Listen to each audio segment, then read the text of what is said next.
Hello बच्चों, good morning. तो आज हम इकोनॉमिक्स का जो अर्थशास्त्र है उसका आज हम पार्ट 2 करेंगे। कल हम पार्ट 1 किए थे। पार्ट 1 उम्मीद है आप लोग सब देख लिए होंगे और उसका रिवीजन भी कर लिए होंगे। तो आज हम पार्ट 2 स्टार्ट करते हैं। पार्ट 1 में एक चैप्टर से लेकर के 4 चैप्टर तक हम लोग किए थे। आज 5 चैप्टर से लेकर के 8 चैप्टर, 5, 6, 7, 3 चैप्टर इसमें है, 3 चैप्टर और करेंगे। तो चलें स्टार्ट करते हैं। और सबसे महत्वपूर्ण बात यह है कि आप लोग चैनल को सब्सक्राइब भी करें, ताकि आप लोग के जो मैं वीडियो बना रहा हूँ, जो आप लोग के पास पहुँचाने का कोशिश कर रहा हूँ, जो आप लोग तक आसानी से पहुँच जाए और आप लोग इसका फ़ायदा भी उठाएं। तो चैनल को सब्सक्राइब ज़रूर करें। तो चलें स्टार्ट करते हैं। पहला नंबर क्वेश्चन इसमें है, आर्थिक विकास संबंधित है। आर्थिक विकास संबंधित है तो इसमें होगा परिमाणात्मक परिवर्तन से भी संबंधित है और गुणात्मक परिवर्तन से भी संबंधित है। तो इसका ऑप्शन नंबर सी हो जाएगा, ए और बी दोनों। ठीक है। दूसरा क्वेश्चन है, विकासशील देशों में कार्यशील जनसंख्या अधिकांशतः संलग्न है। विकासशील देश की बात कर रहा है, जो विकसित नहीं है, विकास की ओर अग्रसर है, वैसे देश की बात कर रहा है। उसका जो वहाँ के जो अधिकांश जनसंख्या है, किससे क्या चीज़ में लोग मतलब कि कर रहे हैं, क्या कर रहे हैं वहाँ के लोग। तो वहाँ के लोग सबसे ज़्यादा यदि कर रहे हैं तो वहाँ के लोग कृषि से क्षेत्र से संबंधित जुड़े हुए हैं। तीसरा है, नरेगा कार्यक्रम के नाम के साथ किस व्यक्ति का नाम जोड़ा गया। तो नरेगा के साथ किस व्यक्ति का नाम जोड़ा गया था, तो ये आप लोग को पता होगा, महात्मा गांधी का नाम जोड़ा गया था, जो फिर मनरेगा हो गया था। MNREGA, मनरेगा। ठीक है। तो याद रखना कौन से व्यक्ति का नाम जोड़ा गया था, तो महात्मा गांधी का नाम जोड़ा गया था। निम्न में से 4 नंबर क्वेश्चन है, निम्न में से कौन आर्थिक आधारभूत संरचना का घटक है। आर्थिक आधारभूत संरचना का घटक है, तो आर्थिक आधारभूत संरचना का घटक कौन है, वित्त। याद रखना है। मानवीय पूंजी निर्माण का मुख्य घटक है। मानवीय पूंजी निर्माण का मुख्य घटक, मानवीय पूंजी मतलब कि मानव के लिए क्या क्या मुख्य घटक है। तो ये स्वास्थ्य सेवाएं भी चाहिए, आवास भी इनको चाहिए, शिक्षा प्रशिक्षण भी चाहिए। तो इनमें से ऑप्शन हो जाएगा सभी। निम्न में से कौन सा पिछड़ा राज्य है, तो ये आप लोग को पता है कि कौन पिछड़ा राज्य है, तो बिहार है। आर्थिक क्रियाओं का क्या उद्देश्य होता है। आर्थिक क्रियाओं का उद्देश्य क्या होता है।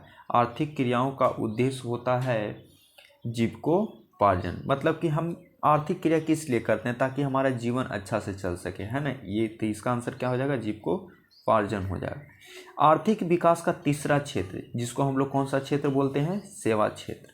प्राथमिक क्षेत्र कृषि क्षेत्र, द्वितीय क्षेत्र औद्योगिक क्षेत्र और तृतीय क्षेत्र सेवा क्षेत्र। कौन सी सेवा गैर सरकारी है। गैर सरकारी की बात कर रहा है, गैर सरकारी। तो सैन्य सेवा सरकारी सेवा है, वित्त सेवा सरकारी सेवा है, रेल सेवा सरकारी सेवा है, एक मॉल सेवा है, जो हम लोग मॉल में जा करके कपड़ा वगैरह कुछ भी खरीदते हैं, तो वैसी सेवा ये गैर सरकारी होता है और ये किसी प्राइवेट व्यक्ति के हाथों में होता है, इसी चलते इसको गैर सरकारी होता है। सरकारी का मतलब होता है उस पर पूर्ण नियंत्रण किसका हो, सरकार का हो। ठीक है। नेक्स्ट क्वेश्चन है, नरेगा के अंतर्गत ग्रामीण मजदूरों को साल में कम से कम कितने दिनों का रोजगार देने की व्यवस्था है। तो कितने दिनों की व्यवस्था है, ये 100 दिनों के लिए है। मानव पूंजी का प्रमुख घटक है। मानव पूंजी का प्रमुख घटक ज्ञान भी है, कौशल भी है, अनुभव भी है। तो इनमें से कौन सा आंसर हो जाएगा, डी हो जाएगा, इनमें से सभी। जवाहर रोजगार योजना कब शुरू की गई, तो आप लोग को पता होगा 1989 ईस्वी में शुरू किया गया था। इनमें से कौन आर्थिक विकास क्षेत्र से संबंधित नहीं है। आर्थिक विकास क्षेत्र से संबंधित नहीं है। तो आर्थिक विकास कृषि जो प्राथमिक सेवा क्षेत्र है, उद्योग जो द्वितीयक है, तृतीयक जो सेवा क्षेत्र जिसको बोलते हैं, तो सहकारी क्षेत्र जो है ये नहीं है। तो आंसर कौन सा हो जाएगा, इसका आंसर हो जाएगा, इसका आंसर हो जाएगा हम लोग का डी, है ना। आर्थिक विकास क्षेत्रों से संबंधित नहीं है, तो कौन सा नहीं है, सहकारी क्षेत्र। ऊर्जा के प्रमुख स्रोत क्या हैं, तो ऊर्जा के प्रमुख स्रोत इसमें कौन सा हो जाएगा, इनमें से सभी। कोयला भी है, पेट्रोलियम भी है और विद्युत भी है। नेक्स्ट क्वेश्चन है, भारत में सेवा क्षेत्र को समानतः कितने भागों में बांटा है। तो ये कल भी हम आप लोग को बताए थे कि सेवा क्षेत्र को 2 भागों में बांटा गया है। नेक्स्ट क्वेश्चन है, भारत के सकल घरेलू उत्पाद, जिसको हम लोग बोलते हैं सकल घरेलू उत्पाद, जिसको जीडीपी बोलते हैं, किसको बोलते हैं, ग्रॉस डोमेस्टिक प्रोडक्ट, जीडीपी। इस जीडीपी में सबसे ज़्यादा किसका योगदान रहता है, तो आप लोग पढ़े होंगे इकोनॉमिक्स में, सबसे ज़्यादा योगदान सेवा क्षेत्र का रहता है। छिपी हुई बेरोजगारी, छिपी हुई बेरोजगारी किस में रहती है, तो छिपी हुई बेरोजगारी कृषि क्षेत्र में रहती है। छिपी हुई बेरोजगारी किस में रहती है, कृषि क्षेत्र में रहती है। क्यों रहती है कृषि क्षेत्र में? क्योंकि इसमें लोग एक सीजनली काम होता है, जैसे धान का दिन आया, गेहूं का दिन आया, तो उतने दिन काम करेंगे, उसके बाद उन लोग बैठे हुए रहते हैं। तो ऐसी स्थिति में इसको हम लोग बोलते हैं छिपी हुई बेरोजगारी। मतलब बेरोजगारी तो है लेकिन पता नहीं चल रहा है, छिपा हुआ है। लग रहा है कि हम काम तो कर ही रहे हैं लेकिन कुछ टाइम के लिए आदमी को बैठना पड़ता है, खेतों में काम नहीं करना पड़ता है, तो इसको हम लोग बोलते हैं छिपी हुई बेरोजगारी। वस्तुओं और सेवाओं को अपने उपयोग के लिए कौन खरीदता है? वस्तुओं और सेवाओं को अपने उपयोग के लिए कौन खरीदता है? तो उपभोक्ता खरीदता है। ठीक है, नेक्स्ट क्वेश्चन है, निम्न में से कौन गैर आर्थिक आधारभूत संरचना का अंग है? गैर आर्थिक का कौन हो जाएगा? शिक्षा। मनरेगा शुरू कहाँ से हुआ था? तो मनरेगा शुरू हुआ था आंध्र प्रदेश से। याद रखना, मनरेगा शुरू कहाँ से हुई थी? तो आंध्र प्रदेश से शुरू हुई थी। अब छठा चैप्टर है हम लोग का वैश्वीकरण, है ना, जिसको हम लोग बोलते हैं ग्लोबलाइजेशन, वैश्वीकरण। अब नेक्स्ट इसमें क्वेश्चन देखेंगे हम लोग, सब प्रीवियस ईयर क्वेश्चन है। देखिए इसमें वैश्वीकरण ये 2021 का पूछा हुआ है। नेक्स्ट क्वेश्चन 2021 का भी है, ये भी 2021 का है।